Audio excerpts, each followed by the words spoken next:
Prithviraj third, है ना। ये वो पृथ्वीराज चौहान है जिसको आप हिस्ट्री में जानते हो। तो मुझे याद है एक बार क्वेश्चन यही था कि इतिहास में प्रसिद्ध पृथ्वीराज चौहान, चौहानों में कौन सा पृथ्वीराज था, है ना। फर्स्ट सेकंड हमने अलग पढ़े। फर्स्ट वो है जो बगुली साहब वाला है, सेकंड वो है जो धोड़ अभिलेख और आंसिया अभिलेख वाला है, ये कौन सा है, थर्ड। पिताजी का नाम सोमेश्वर, माता का नाम कर्पूरी देवी। पिताजी का नाम, माता का नाम लिखो, पिता सोमेश्वर, माता कर्पूरी देवी।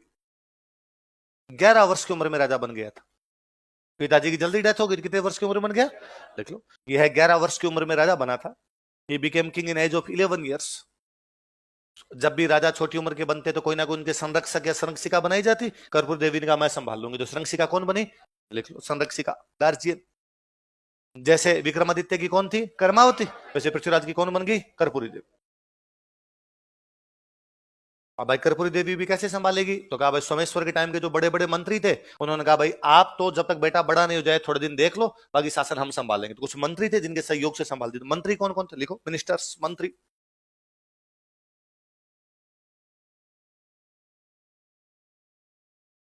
नाम लिख लो एक बार, ऊपर वाले दो के स्टार लगा लेना, ये अपने याद रखना ज्यादा।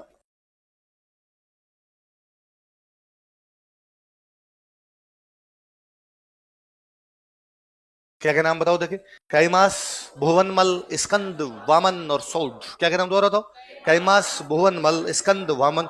ऊपर वाले दो के स्टार लगो। कोई पूछेगा कैमास तथा भुवनमल किसके समय राज्य संभालते थे, पृथ्वीराज। या कौन सी रानी की सहायता करते थे, कर्पूरी देवी। अब पृथ्वीराज कम उम्र में राजा बना तो लोगों को लगा कि यार ये टाबरी राजा बना है, अपने मौके का फायदा उठा लेते हैं, अपने कब्जा कर लेते हैं।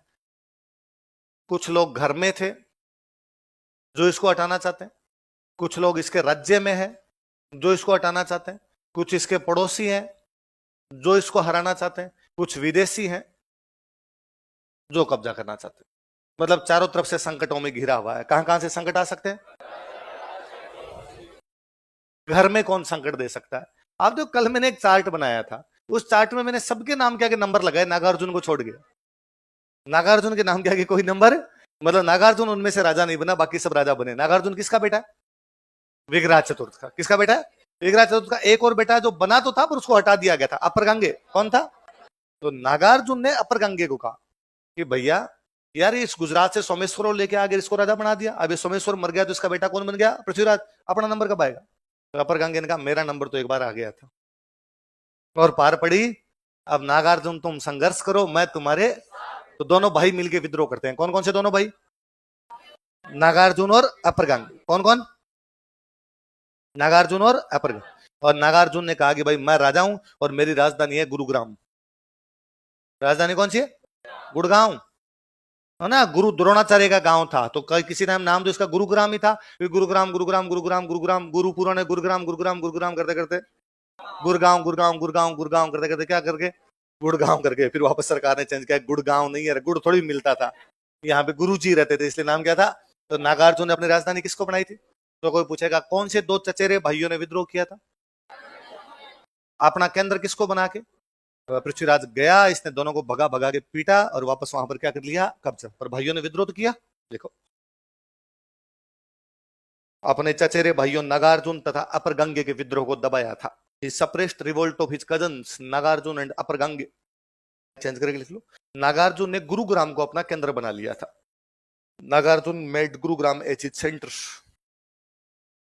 नागार्जुन ने गुरुग्राम को अपना केंद्र बना लिया था।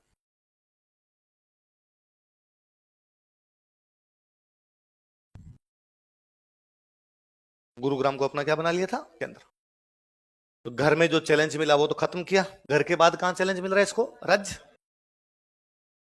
1182 की बात है, इसके राज्य में एक जनजाति रहती है, उस जनजाति का नाम है भंडानक। कौन सी जनजाति है, एक ट्राइब है और ट्राइब का नाम क्या है उसका, भंडानक। भंडानक किसी टाइम पंजाब में रहते थे। पंजाब में एक नदी बहती है सतलज, नाम सुना होगा। सतलज के आसपास में एक जनजाति रहती थी, उसका नाम क्या था, भंडानक। लेकिन वहां से माइग्रेट हुए हरियाणा की तरफ आ गए। हरियाणा में दो इलाकों में आके बसे, गुरुग्राम और हिसार। कहां कहां पे, वहां पे अपने चुपचाप बैठ के अपना काम कर रहे थे। जब पृथ्वीराज बना तो उनको लगा ठीक है, राजा ज्यादा उम्र का है नहीं, अपने मौके का फायदा उठाते हैं, लूट मार कर लेते हैं। ये अपने राजस्थान की तरफ आगे लूट मार करने लग गए थे। अपने इधर लूट मार कर रहे थे मथुरा, अलवर, भरतपुर। कौन कौन से क्षेत्रों में बताओ देखिए? गुड़गांव के नजदीक ही पड़ गया अलवर भरतपुर अपने। इधर आके इन्होंने लूट मार करनी शुरू कर दी। पृथ्वीराज गया, पृथ्वीराज आगे इस जनजाति का विद्रोह दबाता है। कौन सी जनजाति का? कब दबाता है? वो कहां कहां विद्रोह कर रहे थे? मथुरा, अलवर और भरतपुर। हमें क्या पता दबाया था? एक जैन मुनि वे उस समय के, उनका नाम है जिनपति सूरी। क्या नाम है? वो ये बताते हैं कि हाँ भाई ऐसा वैसा कुछ हुआ था और इस बंदे ने जाके उनको हरा दिया था या उनको जाके दबा दिया था। तो किस जैन राइटर के लेखन से इसकी जानकारी मिलती? देखो 1182 ईस्वी में, इन 1182 एडी, 1182 ईस्वी, 1182 एडी, मथुरा, अलवर तथा भरतपुर क्षेत्रों में भंडानक जनजाति के विद्रोह को दबाया था। He suppressed revolt of Bhandanak tribe. Bhandanak जनजाति के विद्रोह को दबाया था। Suppressed revolt of Bhandanak tribe किसके लेखन से मिलती है? जिनपति सूरी के लेखन से मिलती है। तो घर में चैलेंज मिला, फिर कहां चैलेंज मिला? अब कहां पे? यूपी और एमपी के बॉर्डर पे एक राज्य है, उस राज्य का नाम है महोबा। क्या नाम है? महोबा में उस समय चंदेल वंश का राज था। कौन से वंश का राज था? और चंदेलों का एक राजा था, उसका नाम था परमार्दी देव चंदेल। क्या नाम था? कहां का राजा परमार्दी देव चंदेल? कहां का राजा? एक दिन पृथ्वीराज की सेना और किसी युद्ध में वापस आ रही थी, लौट रही थी युद्ध से। कुछ घायल सैनिक पीछे पीछे आ रहे थे। भाई जो सैनिक स्वस्थ होंगे तेज चलेंगे, घायल होंगे वो थोड़े धीमे चलेंगे। तो घायल सैनिकों की टुकड़ी पीछे रह गई थी। परमार्दी देव चंदेल उन घायल सैनिकों को पकड़ के मरवा देता है। पृथ्वीराज ने कहा यार अपने तो कोई दुश्मनी भी नहीं थी और वो तो घायल और थे, तो ऐसे कैसे मरवा सकता है? फिर पृथ्वीराज हमला करता है। कहां पर हमला करता है? महोबा। इसलिए महोबा का युद्ध हुआ, बहुत भयंकर युद्ध हुआ। भयंकर के लिए शब्द युद्ध में लिया जाता है तुमुल। क्या लिया जाता है? इसलिए इसको महोबा का युद्ध कहते हैं, या क्या कहते हैं इसको? तुमुल का युद्ध। किस किस के बीच में? पृथ्वीराज चौहान और परमार्दी देव चंदेल। परमार्दी देव चंदेल कहां का राजा था? कहां का राजा था? लिख लो, महोबा का युद्ध, तुमुल का युद्ध। बैटल ऑफ महोबा या बैटल ऑफ तुमुल।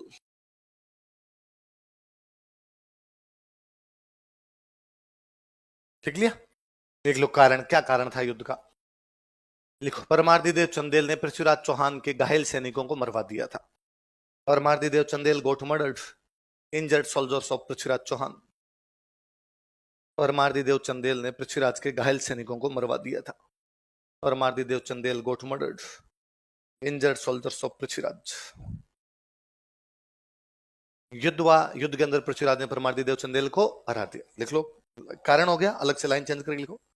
इस युद्ध में पृथ्वीराज की जीत हुई। Prithviraj von this battle.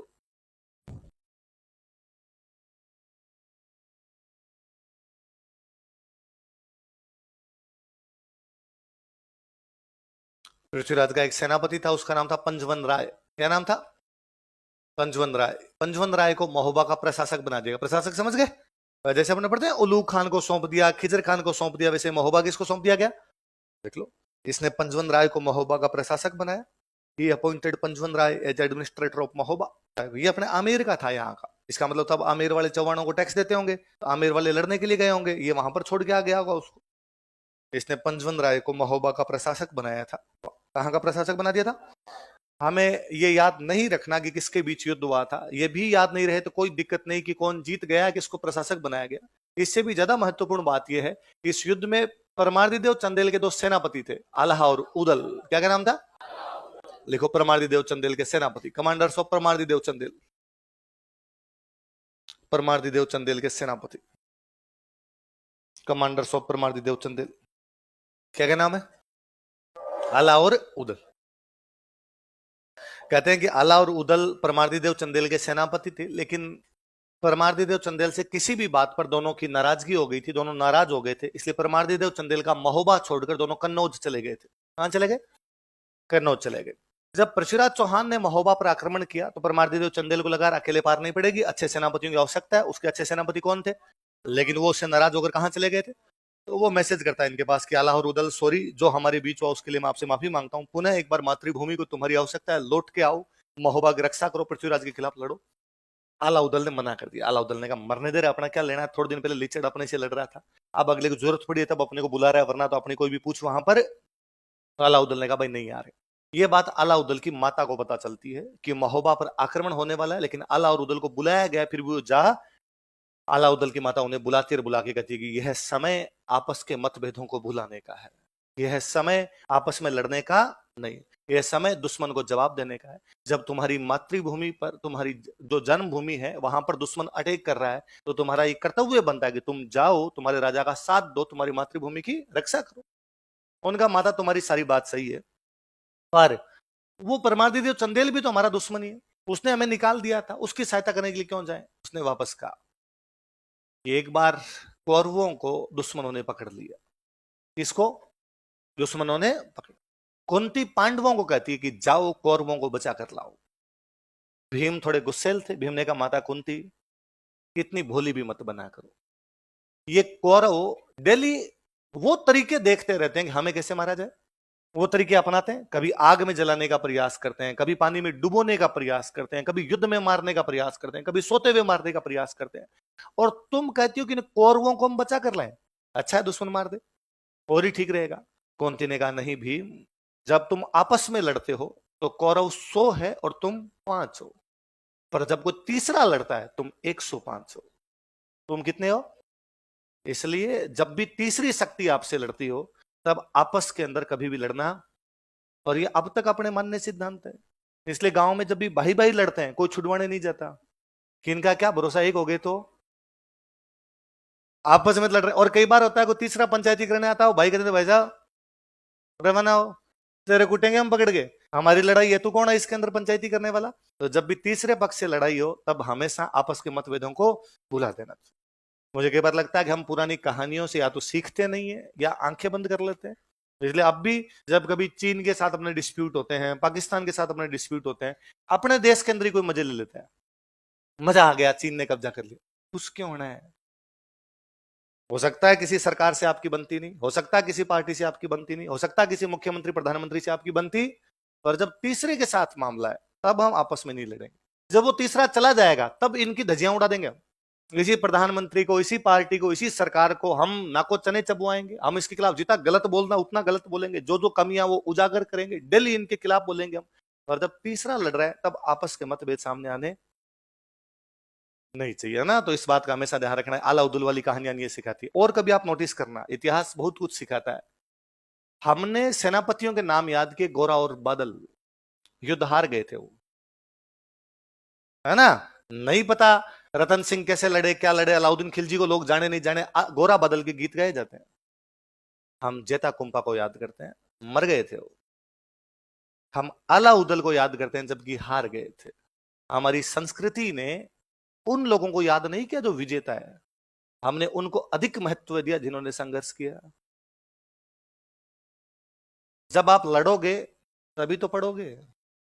कोई लड़े ही ना, कोई सरेंडर ही कर दे, पढ़ने का मतलब ही पैदा नहीं है ना। वो क्या है, एक है ना, कोई लाइन भी है ना कि वो सहसवारी गिरते हैं मैदान जंग में, वो तिफल क्या गिलेंगे जो घुटनों के बल चलते हैं। सह है ना। अरे तालियां नहीं बजानी। हमारी सबसे बड़ी समस्या यह है कि हमने पूरा ध्यान किस पे कर दिया? आपको एक को भी ये समझ में नहीं आया, पर आप लगा बोला तो जोरदार है।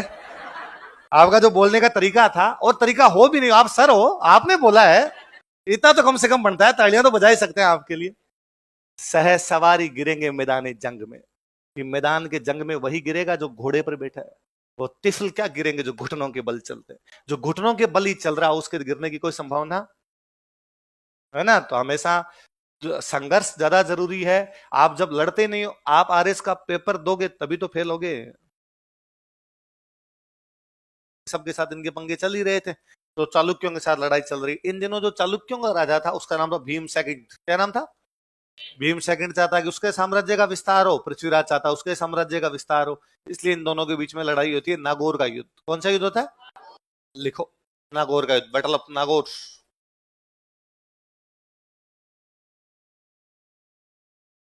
किस किस के बीच में नागौर का युद्ध?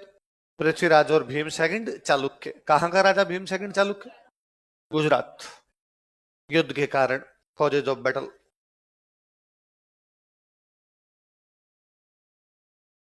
युद्ध के कारण कॉजेज ऑफ बैटल। दो बड़े राजाओं में युद्ध का बड़ा कारण है कि दोनों ही अपने साम्राज्य का क्या करना चाहते? देखो, दोनों अपने साम्राज्य का विस्तार करना चाहते थे। Both of them wanted to expand their empire. दोनों अपने साम्राज्य का विस्तार करना चाहते थे। Both of them wanted to expand their empire. दोनों अपने साम्राज्य का विस्तार करना चाहते थे। Both of them wanted to expand their empire. साम्राज्य का क्या करना चाहते थे?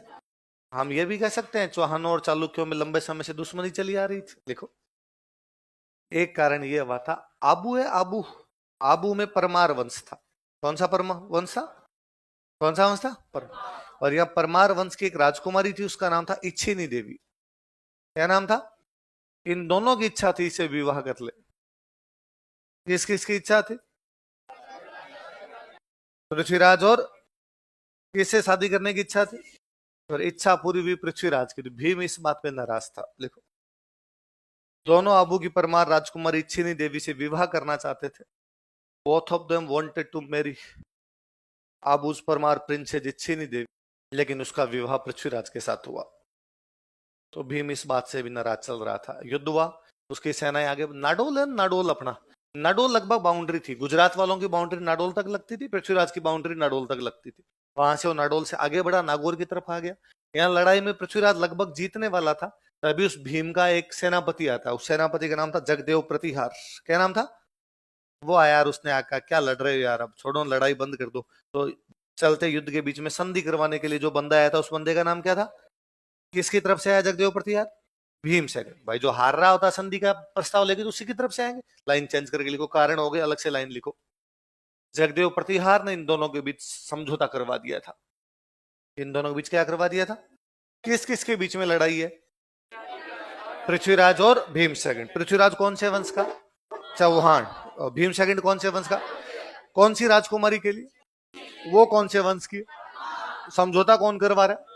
वो कौन से वंश का है? चौहान, चालुक्य, परमार, प्रति।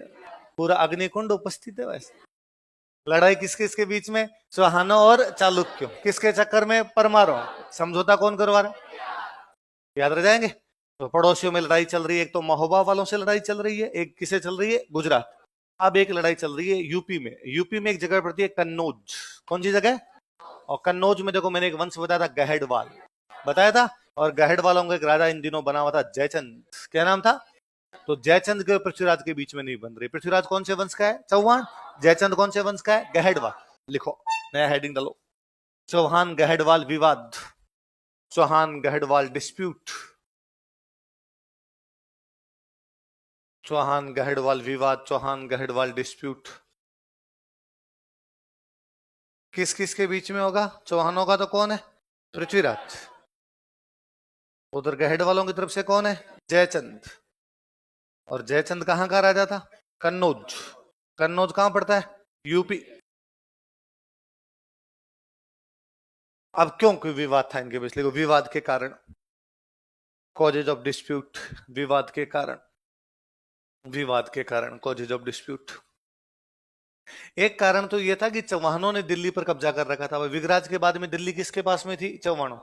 जयचंद को ऐसा लगता था कि यार दिल्ली मेरे पास होनी चाहिए। यूपी में जो कोई रहा है, उनको लगता है कि दिल्ली हमारे पास होनी चाहिए। मतलब इवन आज दिन तक आप देखेंगे तो भारत के जो ज्यादातर प्रधानमंत्री बने हैं, वो कहां से रहे हैं? भारत का रास्ता यूपी से होकर जाता है। भारत का रास्ता, मतलब मोदी जी को भी प्रधानमंत्री बनने के लिए बनारस से चुनाव लड़ना पड़ा। आप गांधीनगर से चुनाव लड़े थे, लेकिन एक चुनाव कहां से लड़ना पड़ा? बनारस। कि भाई वहां जनसंख्या ज्यादा है। आज तो कर लो जनसंख्या ज्यादा इसलिए लोकसभा की सीटें ज्यादा है, लोकसभा की सीटें ज्यादा तो अपने आप यूपी के पास पावर ज्यादा आ गई। और उस टाइम गंगा यमुना का दबाव पूरा यूपी लिए बैठा था, इसलिए यूपी पैसे वाली जगह थी। पैसे वाली जगह थी तो इनको लगता है कि यार अपना दिल्ली पे भी कब्जा होना चाहिए। या उल्टा कह दो, दिल्ली पे जिसका कब्जा होता उसका कब्जा कहां पर होता? यूपी। पर अब की बार दिल्ली पे कब्जा किए बैठे थे अजमेर के चौहान। जयचंद चाहता था कि दिल्ली पर उसका कब्जा होता। एक तो किसको लेके लड़ाई है इनके बीच में? एक नंबर लगा के लिखो, दिल्ली का उत्तराधिकार, सक्सेशन ऑफ दिल्ली। मैं लास्ट क्लास में आपको आला और उदल की कहानी सुना रहा था। पता नहीं आपने कितना ध्यान दिया कितना नहीं दिया। मैंने कहा था आला और उदल परमार्दिदेव चंदेल से नाराज थे, और जब वो नाराज थे तब वो जयचंद के पास कन्नौज चले गए थे। बताया था मैंने। तो जब वो आला उदल फिर परमार्दिदेव चंदेल की तरफ से लड़ने के लिए आए, तो उन्होंने जयचंद को कहा कि भाई जयचंद, इतने दिन हम तेरा साथ दे रहे थे, अब तू हमारा साथ दे। तो जब चौहानों में और परमार्दिदेव चंदेल में, या पृथ्वीराज में और परमार्दिदेव चंदेल में जब लड़ाई चल रही थी, तो जयचंद किसकी सहायता कर रहा है? किसी कर रहा है? अब पृथ्वीराज इस बात से नाराज था, भाई लड़ाई मेरे और चंदेलों के बीच में, तू फालतू में दाल भात में मुसल चंद, तेरा क्या लेना देना है। लिखो, जयचंद पृथ्वीराज के खिलाफ परमार्थिदेव चंदेल की सहायता कर रहा था। पृथ्वीराज रासो बताता है कि जयचंद के एक राजकुमारी थी और राजकुमारी का नाम था संयोगिता। क्या नाम था? संयोगिता नाम करके राजकुमारी थी, और वो और पृथ्वीराज दोनों एक दूसरे से प्यार करते थे। संयोगिता ने जाके जयचंद को कहा कि पिताजी, मैं यदि शादी करूंगी तो किससे करूंगी? पृथ्वीराज। और जयचंद ने कहा कि नहीं, इसके अलावा तुम किसी से कर सकती हो, लेकिन पृथ्वीराज के साथ हम तुम्हारी शादी। और कहते जयचंद ने एक स्वयंवर का आयोजन किया। किसका आयोजन किया? स्वयं वर, अपना वर खुद चुन। और भारत के सभी राजाओं को, राजकुमारों को निमंत्रण भेजा गया कि राजकुमारी संयोगिता अपना वर स्वयं चुनना चाहती है। सारे राजा और राजकुमार नियत समय पर, नियत स्थान पर अपने रिज्यूमे के साथ उपस्थित हो जाए। पूरा हॉल खचाखच भरा हुआ, तमाम राजा और राजकुमार आए हुए। संयोगिता एक एक से दादा के पूछ रही थी कि बता, मेवाड़ पूरा याद है कि नहीं है, प्रस्तावना पूरी सुना दे मेरे को, है ना, नागरिकता के कितने अधिनियम तेरे को याद है, करंट पड़ता है या नहीं पड़ता है, हिंदी इंग्लिश की तैयारी कैसी है। लेकिन किसी भी राजकुमार को सब कुछ याद। फाइनली वरमाला लिए हुए संयोगिता घूम रही है, एक भी हॉल में बैठे हुए लोगों में से उसको पसंद नहीं आया। वो हॉल से बाहर निकली। कहा जाता है कि जयचंद ने भारत के तमाम राजा राजकुमारों को बुलाया था सिवाय पृथ्वीराज के, और उसका कहना था पृथ्वीराज की औकात इतनी नहीं है कि मेरी बेटी से शादी करने के लिए, पृथ्वीराज केवल मेरा गेट कीपर बन सकता है। तो उसने गेट कीपर वाली जगह पृथ्वीराज की मूर्ति लगा रखी थी कि इसकी औकात इतनी है कि वहां जहां जहां चप्पलें खोलते हैं, जहां गेट शुरू होता है, बस वहां द्वारपाल बन सकता है, अंदर आने की इसकी औकात नहीं। संयोगिता बाहर गई। संयोगिता ने जाके गेट कीपर को माला डाल दी। उसने कहा, अपने जो प्यार करते हैं तो किससे करते हैं? पृथ्वीराज से। ऐसा कहते हैं कि पृथ्वीराज बाहर तैयार खड़ा था, वो संयोगिता को वहां से किडनैप करता है, वहां से उठा के ले जाता है। जयचंद की सेना पीछा करती है, लेकिन पृथ्वीराज की सेना जयचंद की सेना को हरा देती है। एक ये भी माना जाता है कि पृथ्वीराज ने जयचंद की राजकुमारी संयोगिता का अपहरण कर उससे क्या कर लिया था? विवाह। इसलिए भी जयचंद उससे क्या चल रहा था? नाराज। लिख लो, ये कहानी पृथ्वीराज रासो में। किसमें? पृथ्वीराज। और अपने ज्यादातर इतिहासकार कहते हैं कि पृथ्वीराज रासो का अभी तक ये नहीं पता चला वो सच्चा है कि झूठा है ना। पृथ्वीराज रासो की बहुत बहुत सारी बातें हिस्ट्री से मेल नहीं खाती। पृथ्वीराज रासो की खूब सारी बातें जब आप हिस्ट्री की बाकी सोर्स से मेल करते हो ना, तो वो गलत हो जाती है। तो पृथ्वीराज रासो अभी तक भी हिस्टोरिकल नहीं माना गया। पृथ्वीराज रासो एक अच्छी पोइट्री है, बहुत अच्छा काव्य है, उसे हिंदी साहित्य में पढ़ा जाए, लेकिन हिस्ट्री लायक बातें उसके अंदर अभी तक क्या है? पर चूंकि भारत में प्रेम कहानियां बड़ी प्रसिद्ध होती है, इसलिए लोगों के और कुछ याद रहा नहीं रहा, ये पक्का याद है। तो ज्यादातर इतिहासकारों ने तो नकारा, उन्होंने कहा साहब झूठी बात है, ऐसी कोई बात हुई नहीं थी। ठीक है, भारत में थोड़ी इस प्रकार की चटपटी बातें दूर तक चली जाती है, इसलिए लोग अब तक चटकारे ले लेकिन बातों को सुनते रहते हैं, बाकी ऐसी कोई सच्ची बात हुई नहीं थी। पर एक इतिहासकार है, उनका नाना भाई साहब हुआ था, मैं मानता हूं इसको, उनका नाम है दशरथ शर्मा। क्या नाम है? क्या नाम है उनका? इसी के कोष्टक में लिखो, ये जो लाइन लिखी इसी के कोष्टक में लिखो। दशरथ शर्मा ने इस प्रेम कहानी को ऐतिहासिक तथ्य के रूप में स्वीकार किया। दशरथ शर्मा की बुक का नाम लिख लो यहीं, the early Chauhan dynasty, the early Chauhan dynasties. अच्छे राइटर हुए हैं दशरथ शर्मा अपने। आजादी के बाद के जो भी इतिहासकार हुए ना, उनमें तीन अच्छे इतिहासकार, दशरथ शर्मा, गोपीनाथ शर्मा, मथुरालाल शर्मा, है ना। कभी आप इंटरव्यू देने जाओ या सामान्य बातचीत में आपसे कोई पूछे कि राजस्थान हिस्ट्री की थ्री शर्मा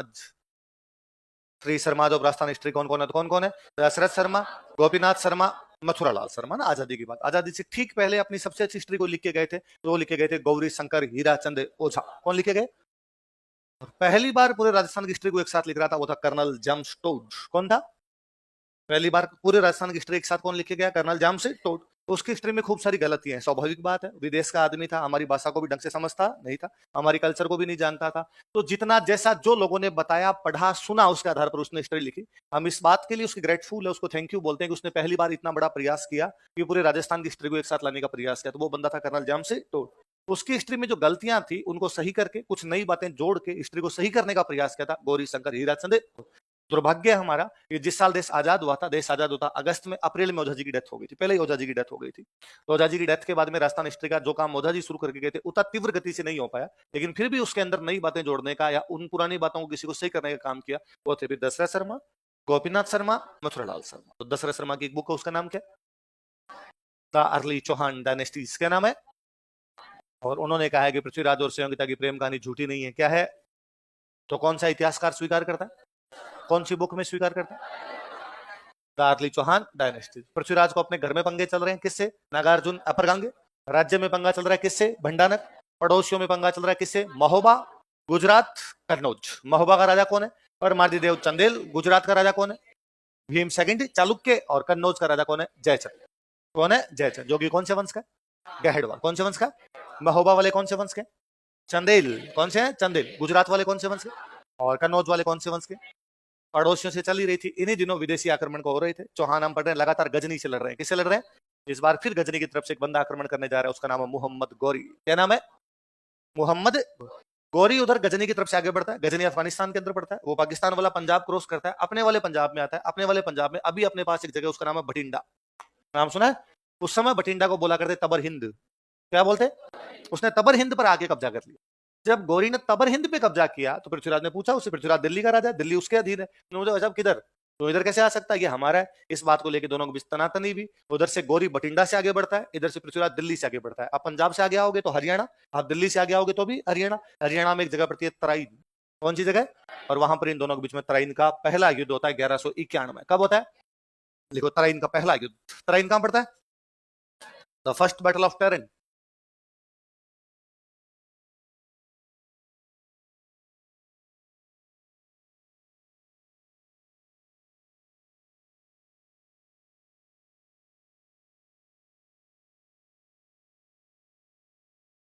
किस किसके बीच में? पृथ्वीराज और गौरी। मोहम्मद गौरी। गौरी कहां का है? गजनी। कहां का है? गजनी। गजनी कहां पड़ता है? अफगानिस्तान। लिखो कारण, युद्ध के कारण। बड़े राजाओं के बीच युद्ध का एक बड़ा कारण तो साम्राज्य विस्तार की नीति है। लिखो, दोनों अपने साम्राज्य का विस्तार करना चाहते थे, उसमें गौरी तो ज्यादा ही करना चाहते। पृथ्वीराज नहीं तो फिर भी भारत वाले तो अपने अपने इलाके में थे, वो तो इधर वाले इलाके में आ रहे थे, वॉयलेशन कर रहे थे। दोनों अपने साम्राज्य का विस्तार करना चाहते थे। Both of them wanted to expand their empire. दोनों अपने साम्राज्य का विस्तार करना चाहते थे। हम ये भी कह सकते हैं कि चौहान और गजनी के राजाओं में भी लंबे समय से दुश्मनी थी। देख लो गजनी से कब लड़ने लगे हैं आप, तब से पढ़ने लगे हो कि महमूद गजनवी को गोविंद थर्ड ने रोक लिया। दुर्लभराज इब्राहिम से लड़ता है, तो आपका विगराज थर्ड जो है वो आपका शाहबुद्दीन से लड़ता है। पृथ्वीराज जो फर्स्ट है वो आपका बाद में बगुली शाह से लड़ता है। अजय राज जो है गर्जन मतंगों से लड़ता है। इधर आपका अरुणराज था, तुर्कों को हरा के वहां पर बाद में आना सागर बनवाता है। विगराज चतुर्थ है वो बाद में खुसरो शाह से लड़ता है। लगातार लड़ाई चली रही है, लिख लो। एक कारण मैंने बता ही दिया कि उसने बठिंडा पर कब्जा कर लिया था। बठिंडा को उस समय बोला करते तबर हिंद। क्या बोलते? तो तबर हिंद पर कौन कब्जा कर लेता है? तबर हिंद आजकल क्या कहलाता है अपना? क्या कहलाता है? उसने यहाँ पे कब्जा किया और कब्जा करके अपने एक बंदे को यहाँ का प्रशासक बना दिया था, जियाउद्दीन। किसको बनाया था? किसने? गौरी। लिखो, अगला कारण लिख लो। गौरी ने तबर हिंद पर अधिकार कर लिया था। गौरी कैप्चर तबर हिंद, कोष्टक में बठिंडा लिखना। गौरी ने तबर हिंद पर अधिकार कर लिया था। गौरी कैप्चर तबर हिंद। तबर हिंद पर अधिकार कर लिया था। गौरी कैप्चर तबर हिंद तथा जियाउद्दीन को प्रशासक बना दिया था and appointed Ziauddin as administrator. लड़ाई होती है, दोनों के बीच में युद्ध होता है। युद्ध के अंदर पृथ्वीराज जीत जाता है। कौन जीत जाता? दिल्ली में कौन हुआ करते? तोमर। तो दिल्ली का एक तोमर लड़ने के लिए साथ में गया हुआ था, उसका नाम था गोविंद राज। क्या नाम था? तो दिल्ली का एक बंदा, उसका नाम है गोविंद राज तोमर। क्या नाम है? पृथ्वीराज के साथ लड़ाई करने के लिए गया हुआ। ये कहते हैं कि जो गौरी था, गौरी के आगे वाले दांत तोड़ देता है, परछम मारता है, उसके दांत तोड़ देता है। उसको घायल करने वाला कोई बंदा था, तो वो कौन था? लिखो, दिल्ली के गोविंद राज तोमर ने, गोविंद राज तोमर ऑफ दिल्ली। दिल्ली के गोविंद राज तोमर ने, गोविंद राज तोमर ऑफ दिल्ली। दिल्ली के गोविंद राज तोमर ने, गोविंद राज तोमर ऑफ दिल्ली। गोविंद राज तोमर ने गौरी को घायल कर दिया था, मेड इंजरीज टू गौरी। ऐसा कहानियां हैं कि गौरी को घायल किया, घायल करने के बाद गौरी को पकड़ के लेके पृथ्वीराज के दरबार में पकड़ के लेके, और जैसे दरबार में लेके पृथ्वीराज ने पूछा कि हाँ भाई गौरी बता, मार दिया जाए या बता तेरे साथ क्या? गौरी ने कहा मैं काली गां हूं तुम्हारी, आज लड़ाई की, आज के बाद ऐसी कोई लड़ाई मैंने धूड़ खाई, आइंदा से तुम्हारी तरफ नजर उठा के भी देखूंगा नहीं, प्लीज एक बार वापस चले जाने दे। और पृथ्वीराज ने कहा खोल दो भाई इसको, भाग जाए, पीछे मुड़ के मत देखना। जो मंत्री वगैरह बैठे थे उन्होंने कहा अरे पृथ्वीराज गलती कर रहे हो तुम, क्यों छोड़ रहे हो उसको, या तो पकड़ के जेल में डालो या मार दो। पृथ्वीराज ने कहा नहीं, भारतीय संस्कृति कहती है यदि दुश्मन माफी मांग ले तो उसको सजा देनी। पृथ्वीराज ने कहा नहीं, भारतीय संस्कृति कहती है यदि दुश्मन माफी मांग ले तो उसको सजा देनी, यदि दुश्मन माफी मांग ले तो उसको छोड़ दिया जाना चाहिए। भागती हुई सेना पर कभी भी आक्रमण करना ये हमारी भारतीय संस्कृति है। ये हमारी भारतीय संस्कृति है, हम दादे परदादे हमारे ये करते आए थे, हम इस बंदे को मार कैसे सकते हैं पकड़ के? मंत्रियों ने कहा कि राजा तुम सही हो, हमारी संस्कृति कहती है कि दुश्मन की माफी मांगने पर उसको छोड़ दिया जाना चाहिए, पर हमारी संस्कृति उन लोगों पर लागू होती है जो हमारी संस्कृति को मानते हैं। मंत्रियों ने कहा कि राजा तुम सही हो, हमारी संस्कृति कहती है कि दुश्मन की माफी मांगने पर उसको छोड़ दिया जाना चाहिए, पर हमारी संस्कृति उन लोगों पर लागू होती है जो हमारी संस्कृति को मानते हैं। वह व्यक्ति जो हमारी संस्कृति में विश्वास नहीं करता हो, उसको मानता नहीं हो, उस पर यह सिद्धांत भी लागू। हम भारत के किसी व्यक्ति को यदि माफी मांगने पर छोड़ देते हैं, वो नहीं, उसकी अगली 7 पीढ़ियां इस एहसान के तले दबी रहती, वो आंख उठा के भी नहीं देखते कि यार इन लोगों ने कभी मेरी जान बख्शी थी। ये आदमी एहसान फरामोश है, कर्तव्य है, एक बार तू छोड़ेगा वापस सेना लेके आएगा, वापस लड़ेगा, प्लीज इसको मार दो। पृथ्वीराज मुस्कुराया मंत्री की तरफ देखकर, उसने कहा मंत्री महोदय, मैं इतना नहीं जानता था कि मेरे मंत्री इतने डरपोक है। कैसे? तुम बार बार करो कि वापस अटैक कर देगा, तो क्या तुम्हारी तलवारों में जंग लगा है? और मंत्री ने कहा नहीं, जंग वंग तो नहीं लगा। तो क्या तुम्हें डर, मरने से डर लगता है, लड़ने में डर लगता है? उनका नहीं। फिर क्या दिक्कत है, दोबारा आएगा दोबारा लड़ लेंगे। ठीक है साहब, भेज दिया जाए। गोरी को भेज दिया, और गोरी कहा पीछे मुड़ के नहीं दिखेगा। गोरी ने कहा ठीक साहब। गोरी तराइन से थोड़ा पीछे की तरफ गया, गजनी नहीं गया, बीच में वापस रुक गया। मंत्रियों ने वापस पृथ्वीराज को कहा कि वो रुक गया बीच में, वो वहां पर नहीं गया। पृथ्वीराज ने समाचार भेजा गोरी के पास कि तूने कहा था मैं चला जाऊंगा, फिर गया क्यों नहीं? उसने कहा सॉरी भाई साहब, एक बात और थी, उस दिन मैं डरा हुआ था तुम्हारे दरबार में, इसलिए पूरी बात बता नहीं पाया। एक्चुअली गजनी का राजा मैं नहीं हूं, गजनी का राजा मेरा बड़ा भाई है, और मेरे बड़े भाई को जैसे ही पता चला कि मैं हार गया हूं, वो छुरे की धार तेज कर रहा है। मैं जैसे ही वहां पर जाऊंगा हलाल करेगा मेरे को हलाल, इसलिए प्लीज थोड़े दिन मेरे को यहाँ पर बैठे रहने दो, तब तक बात थोड़ी ठंडी मीठी पड़ जाएगी, फिर मैं यहाँ से चला जाऊंगा, भैया का गुस्सा भी थोड़ा क्या हो जाएगा, शांत हो जाएगा। तू यार हमारे गड़बड़ियां करेगा? पृथ्वीराज ने कहा। उसने कहा चिंता मत कीजिए भाई साहब, कोई गड़बड़ी नहीं करूंगा।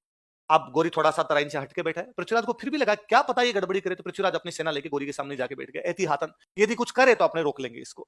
लेकिन थोड़े दिनों में नोटिस किया कि गोरी वाकई कुछ नहीं कर रहा। गोरी शांति से चुपचाप बैठा है, उल्टा कभी मॉर्निंग वॉक इवनिंग वॉक में मिल जाए नमस्ते और करके जाए, नमस्ते भैया मेरे लिए कोई सेवा तो बताना, कल मैंने सुना आपकी संगीता भाभी की एनिवर्सरी थी, बताइए मेरी तरफ से आपको बुके भेंट किया जाता है।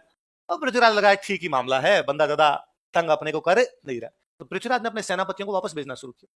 अपने सेनापति को कहा कि तू भाई गुजरात जा, उधर वो चालुक्यों से अपनी नहीं बन रही, क्या पता चालुक्य अटैक कर दे। तू वो महोबा देख ले, चंदेलों से भी अपनी नहीं बन रही, क्या पता चंदेल अटैक कर दे। तू उधर कन्नौज चला जा, क्या पता गहडवाल उधर से अटैक कर दे। तो अपने अच्छे अच्छे सेनापति सारे लौटाने शुरू किए। सेनापतियों ने पूछा कि राजा तुम हम सबको भेज रहे हो, यदि गोरी ने अटैक कर दिया तो? उसने कहा ना ये कर ही नहीं रहा, चुपचाप बैठा है, वापस चला जाएगा थोड़े दिनों में, कर देगा तो मैं देख ताक लूंगा इसको। गोरी ऐसे ही किसी मौके की तलाश में था। वो पिछले साल भर से जब से वहां पर बैठा हुआ था, इन चीजों को नोटिस कर रहा था कि उसकी सेना कितनी है, कौन कौन से सेनापति है, कौन सी सेना लौट गई, कौन सी सेना आई है, कब सोते हैं, कब जागते हैं, कब उठते हैं, कितने हथियार है, उसको सारी पता। और मुसलमान राजाओं की अच्छी विशेषता थी, वो दुश्मन की पूरी जासूसी करवा लिया करते थे। अपने वाले इस मामले में निश्चिंत थे, उनको लगता था कि नहीं यार ये कोई तरीका तो नहीं होता, लड़ेंगे तो आमने सामने आके लड़ लेंगे। एक दिन गोरी को ऐसा कुछ पता चला कि पृथ्वीराज की सेना कम है। गोरी को यह भी पता चला कि पृथ्वीराज की सेना रात को 2 बजे पार्टी करके सोई है, और ये नशे में पूरे चूर है। वो 5 बजे के आसपास सुबह आक्रमण करता है, जब पृथ्वीराज की पूरी सेना सो रही थी, वो सोती हुई सेना को काट देता है। तराइन का दूसरा युद्ध युद्ध नहीं था, विश्वासघात था। जब गोरी का अटैक हुआ, सोई हुई सेना जागी, अपने हथियार उठाती, तब तक उनका खेल खत्म हो चुका था। उन्होंने जैसे ही लगा कि अपने अब जीत नहीं पाएंगे, गोरी अचानक ऊपर चढ़ गया, अपने पास कोई तरीका नहीं है, उन्होंने पृथ्वीराज को वहां से निकालने की कोशिश की। पृथ्वीराज कहते तू निकल, हम जैसे तैसे करके मुकाबला करेंगे, तू बचेगा तो और सेना इकट्ठी करेगा, वापस मारेगा गोरी को। पृथ्वीराज वहां से निकलता है, लेकिन गोरी की सेना उसका पीछा करती है। हरियाणा में एक जगह पड़ती है सिरसा, नाम सुना है? सिरसा के पास में एक छोटे सी कोई गांव था, उसका नाम था सरस्वती। क्या नाम था? वहां पे पृथ्वीराज को पकड़ा गया, पकड़ के उसको मार दिया गया। ये तराइन का दूसरा युद्ध था। कौन सा युद्ध? तराइन का। देखो तराइन का दूसरा युद्ध, second battle of terrain. Tarain का दूसरा युद्ध, second battle of Tarain.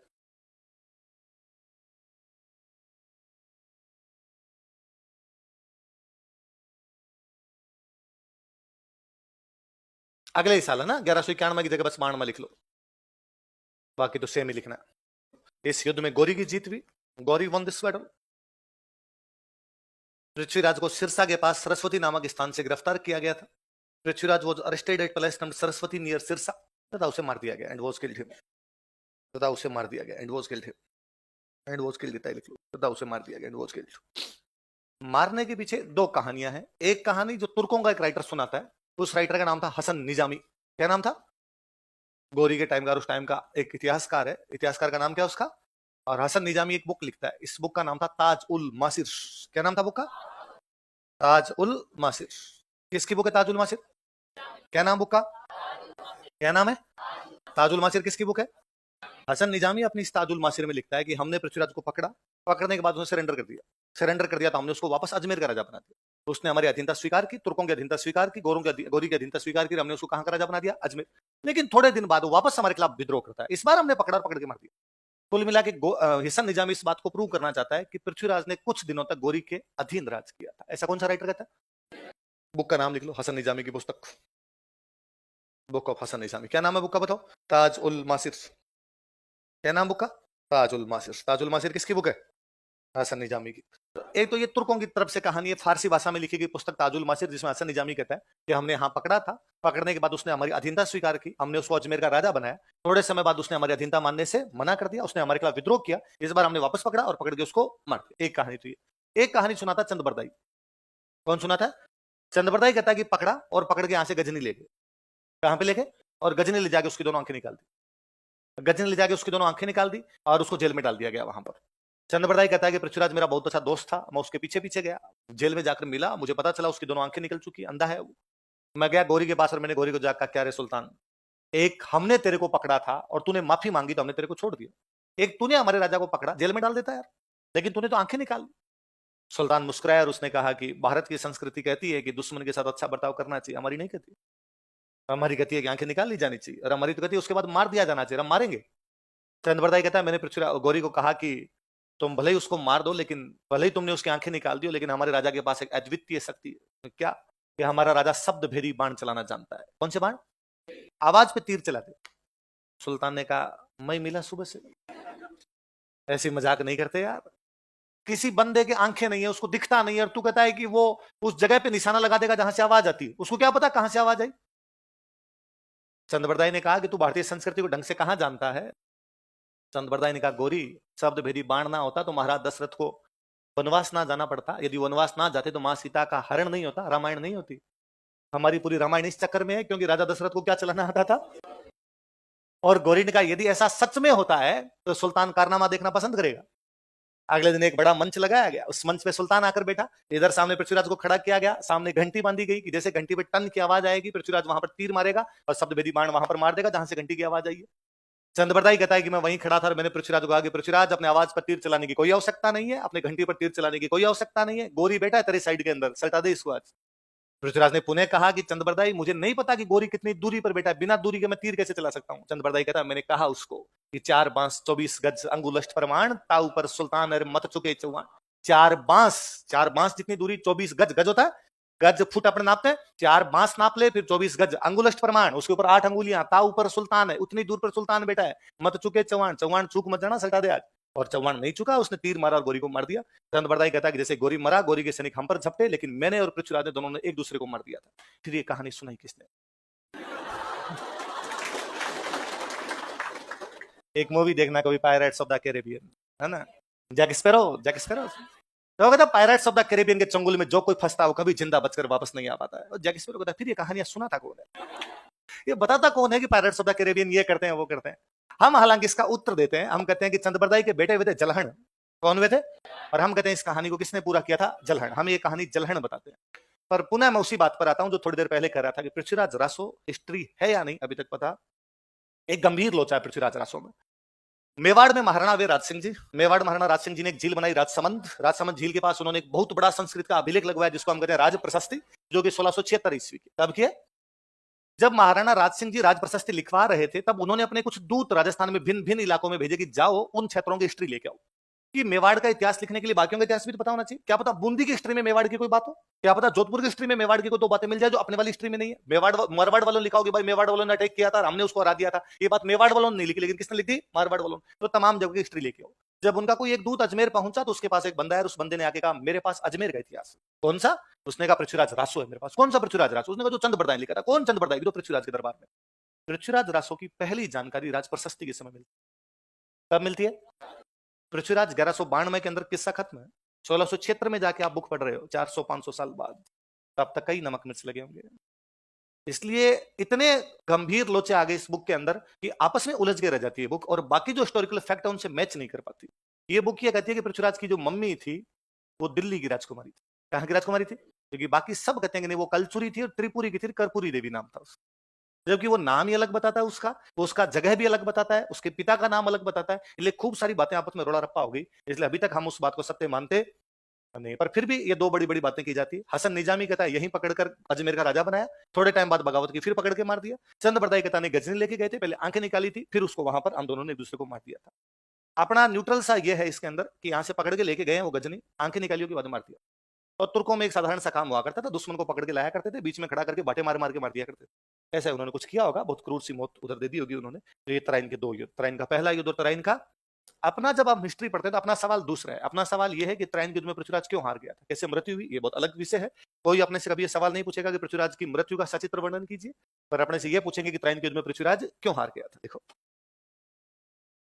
Prithviraj की हार के कारण, अभी हमने एक बात पढ़ी कि पृथ्वीराज की गुजरात वालों से नहीं बनती, पृथ्वीराज के महोबा वालों से नहीं बनती, पृथ्वीराज के कन्नौज वालों से नहीं बनती, इसलिए किसी भी राजा ने उसका साथ। देखो पृथ्वीराज के अपने पड़ोसी राज्यों के साथ विवाद चल रहे थे, अतः किसी भी राजा ने पृथ्वीराज की गोरी के खिलाफ सहायता नहीं की। So no king help Prithviraj against Ghori. हम अभी कह रहे हैं कि भाई पृथ्वीराज ने अपनी सेना वापस लौटानी शुरू कर दी थी, इसलिए पृथ्वीराज की सेना गोरी के मुकाबले क्या हो गई थी, कम, क्योंकि उसके जो बाकी सेनापति थे बाकी बाउंड्री पर भेज दिए गए थे। देखो तराइन के दूसरे युद्ध में, second battle of Tarain, Prithviraj की सेना गोरी के मुकाबले कम थी। Prithviraj had less army than Ghori, क्योंकि उसके अधिकतर सेनापति, because most of his commanders अन्य सीमाओं पर भेज दिए गए थे, were sent to other boundaries, अन्य सीमाओं पर भेज दिए गए थे, were sent to other boundaries. देखो हम खानवा के युद्ध में जब हार के कारण पढ़ रहे थे, तब हमने पढ़ा था कि बयाना के बाद 1 महीने का टाइम मिल गया था बाबर को, तो हम पढ़ रहे थे कि सांगा ने बाबर को युद्ध की तैयारी का पर्याप्त 1 महीने का, कितने महीने का, बयाना फरवरी में, खानवा कब हो रहा है, यहाँ तो 1 साल का है, यहाँ तो कितना है। लिखो तराइन के पहले युद्ध के बाद, after first battle of Tarain, Prithviraj ने गोरी को युद्ध की तैयारी का पर्याप्त समय दे दिया था। Prithviraj gave enough time to Ghori for preparation of the battle. ये तो कुछ कमियां हैं पृथ्वीराज के अंदर, जिनकी वजह से पृथ्वीराज क्या कर रहा है, हार रहा है। जीता कौन, गोरी, तो उसमें कुछ अच्छी बातें रही। एक पक्ष हारता उसका कमियां है, दूसरा पक्ष जीता तो उसमें क्या कुछ अच्छी बात। यदि गोरी 1 साल तक पृथ्वीराज को यह कह के वहां पर बैठा रहता है कि मैं वापस चला गया तो भाई मार देगा, इसका मतलब इंटेलिजेंट तो है, अपनी बातों में लगा रहा है। 1 साल तक न केवल उसने पृथ्वीराज को बातों में लगाया रखा, बल्कि अपनी सेना को अच्छा किया और मौके की पूरी तलाश की कि कब पृथ्वीराज की सेना कम पड़ती है जब वो उस पर अटैक करे। इसका मतलब अच्छा डिप्लोमेट, कूटनीति, समझते हो है कि कई बार आपको युद्ध में आमने सामने लड़ने से युद्ध से पहले की जो तैयारी होती है ज्यादा महत्वपूर्ण हो जाती है। युद्ध की पहले की तैयारी पृथ्वीराज की अच्छी है, गोरी की अच्छी। देखो गोरी एक अच्छा सेनापति था, गोरी वॉज ए गुड कमांडर, गोरी एक अच्छा सेनापति था, गोरी वॉज ए गुड कमांडर, तथा उसने अपनी कूटनीति से पृथ्वीराज को हरा दिया था। And he defeated Prithviraj by his diplomacy, तथा उसने अपनी कूटनीति से पृथ्वीराज को हरा दिया था। And he defeated Prithviraj by his diplomacy. दो बातें सेम वही लिखेंगे जो हम खानवा में लिख रहे थे। काफी सालों तक ये हमारी कमी बनी रही थी कि बाहर के जो भी लोग आते थे वो घोड़े लेके आते थे, हमारे लड़ने का तरीका क्या था, हाथी। जब भारत भारत की लड़ाइयां होती तो हाथी हाथी लड़ रहे थे, बराबर का सा मामला होता था। पर जब घोड़ों और हाथियों की लड़ाई होती तो हमेशा मुकाबले में कौन जीते, घोड़े ज्यादा प्रभावशाली रहते। फिर मैंने हाथियों के साथ समस्या बताई थी, हाथियों के साथ समस्या होती है पागल होकर अपनी सेना को मार देते हैं। खानवा के युद्ध में तोपों का जैसे उन्होंने सुना, हाथियों के लिए आउट ऑफ सिलेबस हो गया था मामला। यहाँ पर अचानक सुबह सुबह अटैक हुआ, हाथियों के नहीं समझ में क्या करना है, तो वो दौड़े दौड़े तो अपनी सेना को कुचल गए। दूसरा वही, उनके पास हल्के हथियार हुआ करते थे, हमारे हथियार भी कैसे थे, भारी। देख लो तुर्कों ने घोड़ों का प्रयोग किया था, टर्क यूज्ड हॉर्सेस, तुर्कों ने घोड़ों का प्रयोग किया था, टर्क्स यूज्ड हॉर्सेस, जबकि राजपूतों ने हाथियों का प्रयोग किया, अनलाइक एलिफेंट्स बाय राजपूत्स। तुर्कों ने राजपूतों की अपेक्षा हल्के हथियारों का प्रयोग किया था, Turks used lighter weapons than Rajputs. ये तो हो गए भाई पृथ्वीराज के हार के कारण, पृथ्वीराज की सांस्कृतिक उपलब्धियां।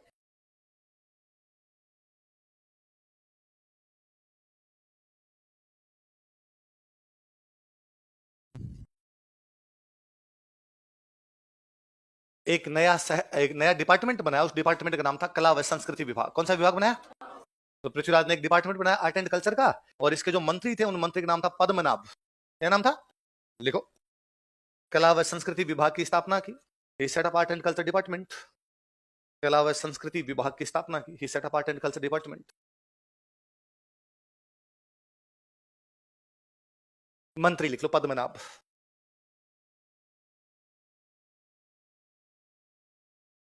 मंत्री कौन है, पद्मनाभ। मंत्री कौन है इसका। अब मैं कई बार जब पृथ्वीराज के बारे में सोचता हूं तो मुझे लगता है कि यार पृथ्वीराज के बारे में नॉर्मली हम तीसरी क्लास से लेके अब तक भी पढ़ते थे, अपने दिमाग में कि पृथ्वीराज वो महान राजा था, इसने तराइन में युद्ध लड़े, गोरी को हराया था, इस प्रकार की बातें। पर मेरा ध्यान दूसरी चीज पर जाता है कि पृथ्वीराज 26 साल की उम्र में मर गया था। 1166 में उसका जन्म है भाई, 1177 में जब वो राजा बना तब कितने साल का, 11, तो 66 में उसका क्या है जन्म, 1192 में मर गया, कितने साल की उम्र है, 26। 26 साल के युवक को यह भी पता था कि आर्ट एंड कल्चर के लिए डिपार्टमेंट बनाना है। जो लोग लीक से हटके काम करते हैं वो याद किए जाते हैं। राजा योद्धा के रूप में याद किया जाए तो विराट चतुर्थ पृथ्वीराज से भी बड़ा है, पर हम विराट चतुर्थ को तब तक नहीं जानते जब तक हिस्ट्री ना पढ़े। हम पृथ्वीराज को तब भी जानते हैं जब हम हिस्ट्री पढ़ते हैं। इसका मतलब उसने आज के 900 साल पहले कुछ ऐसा अलग काम किया होगा कि आज भी हमारे दिमाग से निकलता नहीं है। उन अलग काम में एक ये है कि 26 साल का युवक सोच रहा था कि आर्ट एंड कल्चर के लिए डिपार्टमेंट क्या होना चाहिए, अलग। दिल्ली के पास में किला बनाया, उस किले का नाम था पिथौरागढ़। क्या नाम था, लिखो। दिल्ली के समीप पिथौरागढ़ का निर्माण करवाया। ही बिल्ट पिथौरागढ़ नियर दिल्ली। दिल्ली के समीप पिथौरागढ़ का निर्माण करवाया। ही बिल्ट पिथौरागढ़ नियर दिल्ली। दिल्ली के समीप पिथौरागढ़ का निर्माण करवाया। ही बिल्ट पिथौरागढ़ नियर दिल्ली। दरबारी विद्वान लिख लो। एक बंदे का नाम तो अपने पढ़ा हुआ है, चंद बरदाई। चंद बरदाई का वास्तव में नाम क्या है, पृथ्वी भट्ट। वो कौन सी, ये भी अपनी पढ़ी हुई है, पृथ्वीराज रास।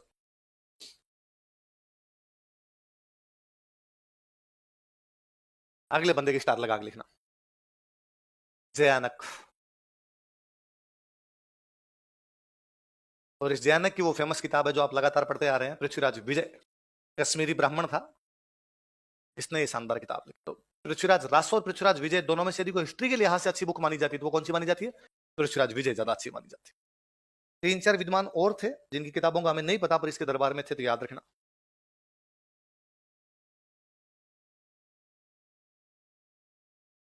वागीश्वर जनार्दन,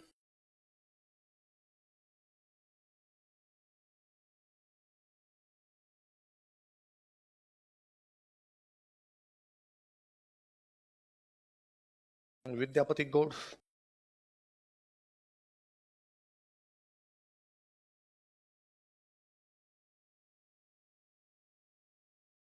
विश्वरूप,